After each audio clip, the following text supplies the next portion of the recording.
Hello বন্ধুরা, good morning. আমি সঙ্গীতা। আমার নতুন একটা ব্লগে তোমাদেরকে অনেক অনেক ওয়েলকাম আর ভালোবাসা। কেমন আছো তোমরা সবাই? আশা করছি ভালো আছো আর সুস্থ আছো। আমরাও না বেশ ভালো আছি। আর আজকের দিনটা ওই মঙ্গলবার, তোমাদেরকে সাথে নিয়ে আজকের ব্লগটা এখান থেকেই শুরু করছি। আই হোপ ব্লগটা তোমাদের একটু হলেও ভালো লাগবে।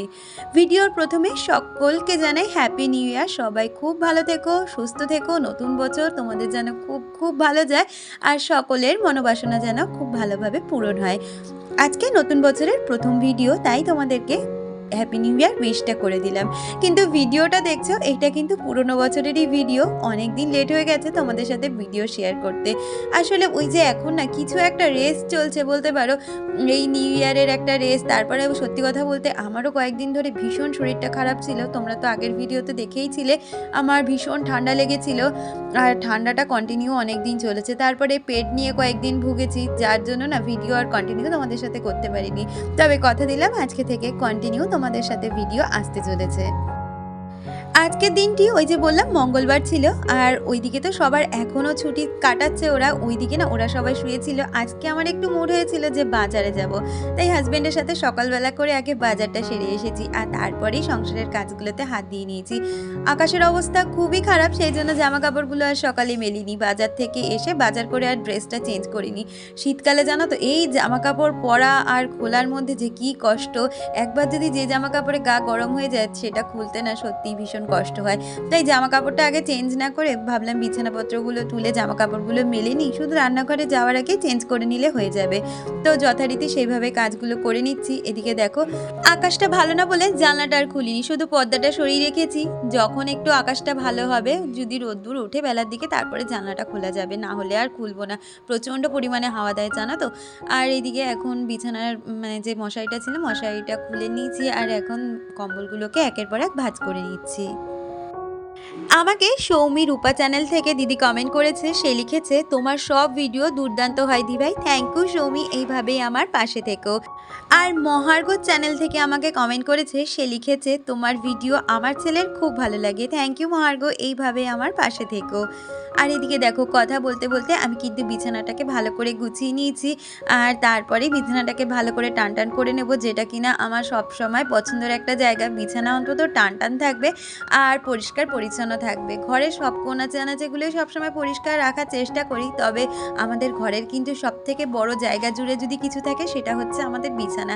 তাই বিছানাটাকে সবসময় পরিষ্কার রাখলে দেখবে মনে হয় কি ঘর বাড়িও একদম পরিষ্কার পরিচ্ছন্ন রয়েছে। আর ওইদিকে বিছানাপত্র গুছিয়ে সোজা চলে এসেছি রান্নাঘরে। ওইদিকে চাউমিন করবো বলে জলটা বসিয়ে দিয়ে তারপরে আমি চেঞ্জটা করে নিয়েছি। আর এইদিকে আমি এখন চাউমিনটাকে ভালো করে সিদ্ধ করে নিয়েছি, আর তারপরে এখন তো শীতের সময় অনেক ভেজিটেবলস, যেটা দিয়ে আজকে চাউমিনটা করে নেব। আর এই ভেজিটেবলস দিয়ে চাউমিন করতেও যেমন ভালো লাগে, খেতেও কিন্তু খুব সুন্দর হয় জানো তো। যদিও বা সকালবেলা আমি এতটা অয়েলি ফুড খাই না, সবার জন্যে করব, আমি কিন্তু খাবো না। তবে মাঝে মধ্যে খেয়ে নিই, আজকে আর খাবো না। পুরোটাই ডিপেন্ড করে কি বলো তো আমার মুডের উপরে। তোমরা অনেকেই আমার কাছে আমার ডায়েটের চার্ট চেয়েছিলে, আমি নিশ্চয়ই শেয়ার করব খুব তাড়াতাড়ি। আর ওইদিকে না গাটিটা সিদ্ধ করতে বসিয়ে দিয়েছি। চাউমিনটা করে সবাইকে খেতে দিয়ে এসেছি, আর ওইদিকে গাটিটা সিদ্ধ করে এবারে তো জলে হাত আমাকে লাগাতেই হবে। অনেকক্ষণ ধরে জলের মানে হাত দিতে হবে না বলে একটু হাত গুছিয়ে গুছিয়ে রাখছিলাম। তো এইদিকে সকালবেলা যে বাজারে গেছিলাম মাছ এনেছি, দেখো আজকে 3 পদ আনা হয়ে গেছে। চিংড়ি মাছ, তার সাথে কাতলা মাছ। আর কাতলা মাছের তেলটা আমি গেছি বলে বলতে পারো ফ্রিই পেয়েছি। অনেক সময় তেল বিক্রি করে, আবার যেখান থেকে আজকে মাছটা এনেছি সেখান থেকে তেলটা বলেছি বলে ফ্রি দিয়ে দিয়েছে। তাই বাজার করার সময় আজকে অনেক কিছু আনা হয়েছে। প্রথমে না একটু ভেবেছিলাম এঁচোড় চিংড়ি করব, কিন্তু কি জানো তো সারা বাজার খুঁজে আজকে আর এঁচোড় পাইনি। তাই জন্য আজকে এনেছি পুঁই মিটুলি, যেটা মাছের তেল দিয়ে করব, আর তার সাথে চিংড়ি মাছ দিয়ে কিন্তু গাটি কচুটা করব, আর কাতলা মাছের ব্রোকলি আলু দিয়ে ঝোল করব। তো এইদিকে দেখো মাছের তেলটাকে আমি আগে ভেজে নিয়েছি, আর তারপরে কড়াইয়ের মধ্যে শুকনো লঙ্কা পেঁয়াজ ভেজে নেব, আর সাথে রসুন। আর ওইখানে সবজি হিসাবে কিন্তু একটু বেগুন, আলু আর একটু শিম দিয়ে ভালো করে ভাজা ভাজা করে নিয়ে পুঁই মিটুলিটা দিয়েও ভালো করে ভেজে নেব। আর তারপরে মাছের তেল দিয়ে যেরকম আমরা পুঁই শাক রান্না করি সেইভাবে করে নেব। আমার হাজব্যান্ড নাকি আজকেই ফার্স্ট টাইম পুঁই মিটুলি ট্রাই করবে। এর আগে নাকি সে কখনোই পুঁই মিটুলি খায়নি। আমি বরঞ্চ 2-1 বার খেয়েছিলাম, দুষ্টুও খাইনি। আজকে ওরা নাকি ফার্স্ট টাইম খাবে। তো পুঁই মিটুলি তোমরা কারা কারা খেয়েছো অবশ্যই কমেন্টে জানিও, আর কেমন লাগে সেটাও জানিও। আমার তো বেশ ভালো লাগে। আমার আবার একটু এই শাক চচ্চড়ি খেতে কিন্তু খুব ভালো লাগে মাছ ডিমের থেকেও। আর ওই গ্যাসে পুঁই মিটুলিটা হতে হতে আমি এদিকে দেখো একের পর এক মাছগুলোকে পরপর ভেজে নিচ্ছি। আর তারপরে আলু আর ব্রোকলি ভেজে আজকে আদা জিরে বাটা দিয়ে মাছের ঝোলটা করে নেব। আমাকে বিউটিস মেকওভার লাইফস্টাইল থেকে দিদি কমেন্ট করেছে, সে লিখেছে খুব ভালো গো, আগামী দিনে মনের নতুন বছরটা খুব ভালো কাটুক। থ্যাংক ইউ সো মাচ দিদি, তোমারও ভীষণ ভালো কাটুক নতুন বছর, সব মনোবাসনা যাতে ভগবান তোমার পূরণ করে এই কামনাই করি। তো দেখো কথা বলতে বলতে মাছগুলো কিন্তু আমার ভাজা হয়ে গেছে, সাথে এখন মাছের আলুগুলোকেও ভালো করে ভেজে নিচ্ছি। আমি লাস্ট ভিডিওতে ঝিলির কমেন্টটা পড়তে পারিনি, সেটা বলেছিলাম আজকের ভিডিওতে পড়বো। তো ঝিলি তুমি লিখেছিলে রান্নাগুলো দারুণ হয়েছে। Thank you ঝিলি। আমাদের এখানেও না খুব ঠান্ডা পড়েছে, একটুও রোদ নেই, এত ঠান্ডা যে হাত পা কোনো সার নেই, আর তার সাথে কোমরে খুব ব্যথা হচ্ছে। আমারও জানো তো একাদশীর দিন ভীষণ কোমরে ব্যথা করছিল, কেন জানি না। আর আমাদের এখানেও তো ভীষণ খারাপ অবস্থা, রোদ বলতে কিছুই নেই, আর খুব মেঘলা ওয়েদার আর হাওয়া দিচ্ছে জানো তো।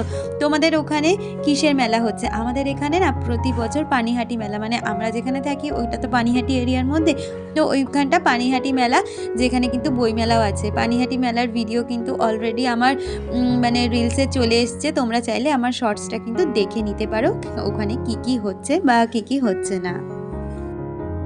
আসলে আমরা যেখানে থাকি সেইখানের না এক একটা জিনিস এক এক বছরের জন্য থাকে। আমার বিয়ের আগে জানো তো, আমি যেহেতু ইছাপুরে থাকতাম, তো শ্যামনগরে কালীবাড়ি অনেকেই নাম শুনবে, সেখানে প্রতি বছর না এই পৌষ মাসে 1 মাস ধরে মেলা হতো, আর পৌষ কালী পুজো হতো। তো সেইখানেও না প্রতি বছর বিয়ের আগে মায়ের সাথে আমি যেতাম। তো বিয়ের পরে এখন আর সেই জায়গা যাওয়াই হয় না বলতে পারো, তারপরে যার সাথে হাত ধরে যাওয়া সেই আর নেই। তো ওইটা এখন বলতে গেলে ত্যাগই করে ফেলেছি। কিন্তু পানিহাটি মেলা কিন্তু আমাদের কাছে, মানে আমাদের সোদপুরবাসীর কাছে একটা ঐতিহ্য। তো প্রতি বছর এই 7টা দিন ওখানে আমরা ভীষণ আনন্দ করতে যাই, যদিও বা 7 দিন তো আর যাওয়া সম্ভব হয় না। এবারে ভেবেছিলাম শেষের 5টা দিন অন্তত যাব, কিন্তু যে লেভেলের ঠান্ডা পড়েছে, একদম হাড় কাঁপানো ঠান্ডা, তাই ঘর থেকে বেরোতেই ভয় লাগে। আসলে কি বলতো, যেতেই কষ্ট, কিন্তু মেলায় ঢুকে গেলে ভীষণ গরম, কিন্তু ওই যে যাবো যে সেই সাহসটুকু আর পেয়ে উঠি না, যার জন্য আর ওই 3-4 দিন গেছি, তার বেশি আর যেতে পারিনি। তো দেখো তোমাদের সাথে গল্প করতে করতে ওইদিকে কিন্তু আমার পুঁই মেটুলি মাছের ঝোল সমস্তটাই হয়ে গেছে। এখন বাকি রয়েছে এদিকে গাটি কচুটা। গাটি কচুগুলো ভালো করে আগে সিদ্ধ করে নিয়েছি, তারপরে ভেজে নিয়েছি, আর তারপরে কিন্তু ওইদিকে পেঁয়াজ আদা রসুন মশলাটাকে ভালো করে কষিয়ে নিচ্ছি। কষাতে মানে ওটা তো কষতে একটু সময় লাগবে, আর ওইদিকে ভাতটা চাপিয়ে দিয়ে এই ঘরটা না সকালবেলা আর গুছানো হয়নি। বেশ কিছু জামা কাপড় ছিল, যেটা কিনা দুষ্টুকে বলেছিলাম তুই ভাঁজ করে রেখে দে, আমি পরে সময় মতন জায়গা করে ওগুলো গুছিয়ে রাখবো। তো যথারীতি দুষ্টু সমস্ত কিছু ভাঁজ করে রেখেই দিয়েছে, কিন্তু আমি আর সেগুলো জায়গা মতন গুছিয়ে রাখতে পারিনি। এখন এসেছি এগুলোকে জায়গা মতন গুছিয়ে রাখার জন্য। আমাকে রেখার সংসার থেকে দিদি কমেন্ট করেছে, দিদি লিখেছে, দিদি ভাই অসাধারণ ভিডিও দেখে খুব ভালো লাগলো। থ্যাংক ইউ সো মাচ রেখা। আর সুলতা দাস আমাকে কমেন্ট করেছে, সে লিখেছে, দিদি আমি প্রথম দেখছি তোমার ভিডিওটা, good afternoon. Thank you so much Sulata, তুমি এইভাবে আমার পাশে সবসময় থেকো, এই আশাই করব। আর এদিকে কথা বলতে বলতে দেখো আমার ঘরটাও গোছানো হয়ে গেল। আসলে শীতের বেলা মানে বুঝতেই পারো সময়টা অনেকই কম পাওয়া যায়, আর তার মধ্যে যদি এই শীতের সময় একটু রোদ না থাকে না, সত্যি কথা বলতে কাজ করার আর সেই এনার্জিটুকুই পাই না। তবুও দেখো সংসার তো আর অগোছালোভাবে রেখে দেওয়া যায় না, সেটাকে তো গুছিয়ে করতেই হবে। তাই জন্য কিন্তু নিজের সময় মতন সব কিছুই করে নেওয়ার চেষ্টা করি। আমাকে অর্পিতা নাহা কমেন্ট করেছে, সে লিখেছে, খুব ভালো লাগলো ভিডিওটা, তোমার নতুন বছর খুব ভালো কাটুক, সব ইচ্ছে পূরণ হোক, অ্যাডভান্স হ্যাপি নিউ ইয়ার তোমাকে আর তোমার ফ্যামিলির সবাইকে। Thank you so much Arpita, তোমাকেও হ্যাপি নিউ ইয়ার, তোমার পরিবারকেও জানিও আমার তরফ থেকে হ্যাপি নিউ ইয়ার, আর সবাইকে জানিও আমার তরফ থেকে অনেক অনেক ভালোবাসা, সকলের মনোবাঞ্ছা পূরণ হোক, এইটাই আমার কিন্তু কামনা ভগবানের কাছে। আর কথা বলতে বলতে ওইদিকে দেখো আমার কিন্তু মশলাটা মাঝে মধ্যে এসে নাড়াচাড়া দিয়ে গেছি, আর এদিকে মশলাটা ভালো করে কষানো হয়ে গেছে। আর তারপরে কিন্তু এইদিকে যে সবজিগুলো ভেজে রেখেছিলাম, মানে গাটি কচু আলু, আর তার সাথে না কটা কড়াইশুঁটিও দিয়েছিলাম, সমস্ত দিয়ে ভালো করে কষিয়ে নিয়ে নাড়িয়ে চাড়িয়ে একটু গরম জল দিয়েছি। আর এদিকে দেখো আমার কিন্তু ভাতটাও হয়ে গেছে, ভাতটাও উপর দেবো, আর সাথে কিন্তু গাটিটা হয়ে গেলে আমার রান্নাবান্না সমস্তটাই কমপ্লিট। আর যেহেতু বললাম না ভীষণ ঠান্ডা লেগেছে, তার জন্য না আমাদের বাড়িতে একটু লাউ গাছ হয়েছে, তো ওই লাউ পাতা নিয়ে আসবো আমার জন্য 2-4টে, কেউ আর খাবে না, সবাইকে জিজ্ঞেস করে নিয়েছি। তো আমি একটু লাউ পাতা, কালো জিরে, কাঁচা লঙ্কা আর রসুন দিয়ে ভালো করে বেটে নেব। ওইটা খেলে না দেখবে এইরকম সর্দির দিনে নাকও ছেড়ে যায় আর খেয়ে মানে মুখের যে স্বাদ পথ সেটাও ফিরে আসে। এমনি তো কিছু খেতে ইচ্ছা করে না এই মুখের জন্য, কিন্তু ওই লাউ পাতা বাটাটা খেলে খুব ভালো একটা সেন্ট দেয় আর মুখটাও ভালো লাগে। আমার তো বিয়ের আগে থেকে এই বাটাবাটি খাওয়ার খুব নেশা, আর আমি কিন্তু ভীষণ বাটাবাটি খেতে পছন্দ করি, জানো তো। আর আমাকে টুম্পা কমেন্ট করেছে, সে লিখেছে thank you the all of your best reply comment. আর পনিরের রান্নাটাও খুব দারুণ হয়েছে, ভালো লাগলো, থ্যাংক ইউ সো মাচ। সত্যি সেদিনকে পনিরটা না ভীষণ ভালো হয়েছিল, সবাই খেয়ে বলেছিল। আর তুমি লিখেছো happy new year in advance. তোমাদের মানে কমেন্টগুলো অনেক দিন পরে পড়ছি, এখন আর অ্যাডভান্স নেই, এখন কিন্তু হ্যাপি নিউ ইয়ার চলেই গেছে বলতে পারো।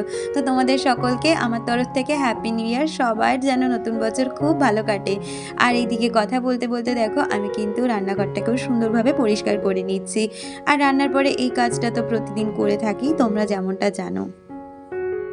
বছর তো আমাদের জীবন থেকে কতগুলোই চলে যায় আর সেগুলো কিন্তু কখনোই ফিরে আসে না, কিন্তু বছরের মাঝে কিছু কিছু খারাপ স্মৃতিও থেকে যায় আর কিছু কিছু স্বপ্ন পূরণের আশাও থেকে যায়। সেরকম করেই বলতে পারো নতুন একটা বছর আবার শুরু করলাম। আসলে জীবন থেকে প্রিয় মানুষটাকে হারানোর পর একটা ভয় চলে এসেছে। বন্ধুরা, আজকে কি কি রান্না করেছি, মাছের তেল দিয়ে পুঁই মিটুলি, চাটনিটা আগের দিনের, আর এত ঠান্ডা লেগেছে যার জন্য একটু লাউ পাতা আর কালো জিরে বেটেছি। আর এদিকে আছে গাটি কচুর তরকারি, সাথে মাছের ঝোল। এই হচ্ছে আজকের মেনু। তাহলে বন্ধুরা আজকের ভিডিওটা এই পর্যন্তই রাখছি, দেখা হচ্ছে পরবর্তী ভিডিওর সাথে।